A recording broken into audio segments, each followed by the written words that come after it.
Hi ನಮಸ್ಕಾರ, ಕವನ ಸಂಚಿಕೆ ಸ್ವಾಗತ. ನಾನು ಪ್ರಸಾದ್. ಭಾರತೀಯ ಕಿರುತೆರೆಯ ಇತಿಹಾಸದಲ್ಲಿ ಸುವರ್ಣಾಕ್ಷರಗಳಲ್ಲಿ ಬರೆದಿಡಬೇಕಾದ ಹೆಸರು ಮತ್ತು ಭಾರತದ ಮೊದಲ ಟಿವಿ ಧಾರಾವಾಹಿ ಎಂದರೆ ಅದು ಹಮ್ ಲೋಗ್. ಇಂದು ನಾವು ನೂರಾರು ಚಾನೆಲ್ಗಳಲ್ಲಿ ಸಾವಿರಾರು ಧಾರಾವಾಹಿಗಳನ್ನು ನೋಡ್ತೇವೆ. ಆದರೆ ಇವೆಲ್ಲದಕ್ಕೂ ಅಡಿಪಾಯ ಹಾಕಿದ್ದು ಮತ್ತು ಟಿವಿ ಎಂಬ ಮಾಯಾಪೆಟ್ಟಿಗೆಯ ಮುಂದೆ ಇಡೀ ಕುಟುಂಬವನ್ನು ಒಟ್ಟಿಗೆ ಕೂರಿಸುವ ಸಂಪ್ರದಾಯವನ್ನು ಹುಟ್ಟುಹಾಕಿದ್ದು ಇದೇ ಹಮ್ ಲೋಗ್.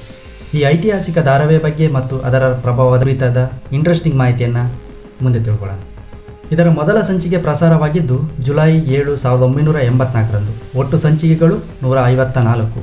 ಇದು ಹಿಂದಿ ಭಾಷೆಯಲ್ಲಿ ದೂರದರ್ಶನದಲ್ಲಿ ಪ್ರಸಾರವಾಗುತ್ತೆ. 1980ರ ದಶಕದಲ್ಲಿ ಭಾರತದಲ್ಲಿ ಟೆಲಿವಿಷನ್ ಇನ್ನೂ ಶೈಶವಾವಸ್ಥೆಯಲ್ಲಿತ್ತು. ಆಗಿನ ಮಾಹಿತಿ ಮತ್ತು ಪ್ರಸಾರ ಖಾತೆ ಸಚಿವರಾಗಿದ್ದ ವಸಂತ್ ಸಾಠೆ ಅವರು ಮೆಕ್ಸಿಕೋ ದೇಶಕ್ಕೆ ಭೇಟಿ ನೀಡಿದಾಗ ಅಲ್ಲಿ ಪ್ರಸಾರವಾಗ್ತಾ ಇದ್ದ ಶೈಕ್ಷಣಿಕ ಧಾರಾವಾಹಿಗಳಿಂದ ಪ್ರಭಾವಿತರಾಗ್ತಾರೆ. ಮನರಂಜನೆಯ ಜೊತೆಗೆ ಜನರಿಗೆ ಶಿಕ್ಷಣ ಮತ್ತು ಜಾಗೃತಿಯನ್ನು ನೀಡುವ ಎಜುಟೈನ್ಮೆಂಟ್ ಅಂದರೆ ಎಜುಕೇಷನ್ ಪ್ಲಸ್ ಎಂಟರ್ಟೈನ್ಮೆಂಟ್ ಪರಿಕಲ್ಪನೆಯನ್ನು ಭಾರತಕ್ಕೆ ತರಲು ಅವರು ನಿರ್ಧಾರ ಮಾಡ್ತಾರೆ.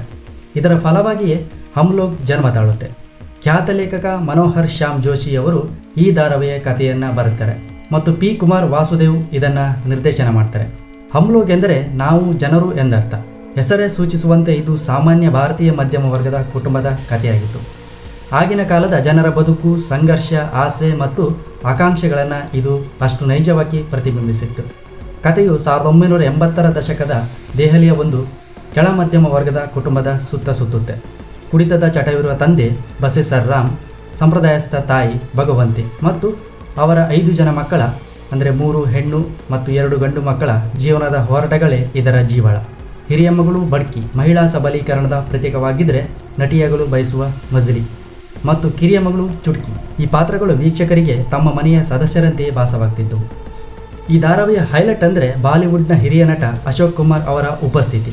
ಪ್ರತಿಯೊಂದು ಸಂಚಿಕೆಯ ಕೊನೆಯಲ್ಲಿ ಅಶೋಕ್ ಕುಮಾರ್ ಅವರು ಪರದೆ ಮೇಲೆ ಬಂದು ಅಂದು ನಡೆದ ಕಥೆಯನ್ನು ವಿಶ್ಲೇಷಿಸಿ ಪ್ರೇಕ್ಷಕರೊಂದಿಗೆ ನೇರವಾಗಿ ಮಾತಾಡ್ತಾ ಇದ್ರು.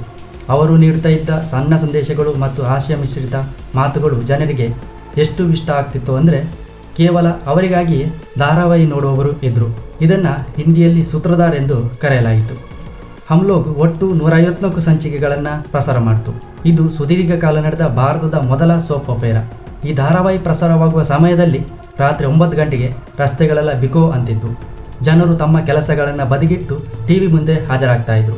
ಸ್ವಂತ ಟಿವಿ ಇಲ್ಲದವರು ನೆರೆಹೊರೆಯ ಮನೆಯ ಹೋಗಿ ಕಿಕ್ಕಿರಿದು ಕುಳಿತು ವೀಕ್ಷಣೆ ಮಾಡ್ತಾಯಿದ್ರು. ಇದು ಕೇವಲ ಮನರಂಜನೆಯಾಗಿರದೆ ಕುಟುಂಬ ಕಲ್ಯಾಣ, ಮಹಿಳಾ ಹಕ್ಕುಗಳು, ವರದಕ್ಷಿಣೆ ಸಮಸ್ಯೆ ಮತ್ತು ಕೌಟುಂಬಿಕ ಸಾಮರಸ್ಯದ ಬಗ್ಗೆ ಜನರಲ್ಲಿ ಅರಿವು ಮೂಡಿಸಿತು. ಹಮ್ ಲೋಗ್ ನಂತರ ರಾಮಾಯಣ, ಮಹಾಭಾರತದಂಥ ಬೃಹತ್ ಧಾರಾವಾಹಿಗಳು ಬಂದವು. ಇತ್ತೀಚಿನ ವರ್ಷಗಳಲ್ಲಿ ಅತ್ತೆ ಸೊಸೆ ಡ್ರಾಮಾಗಳು ಕೂಡ ಬಂದವು.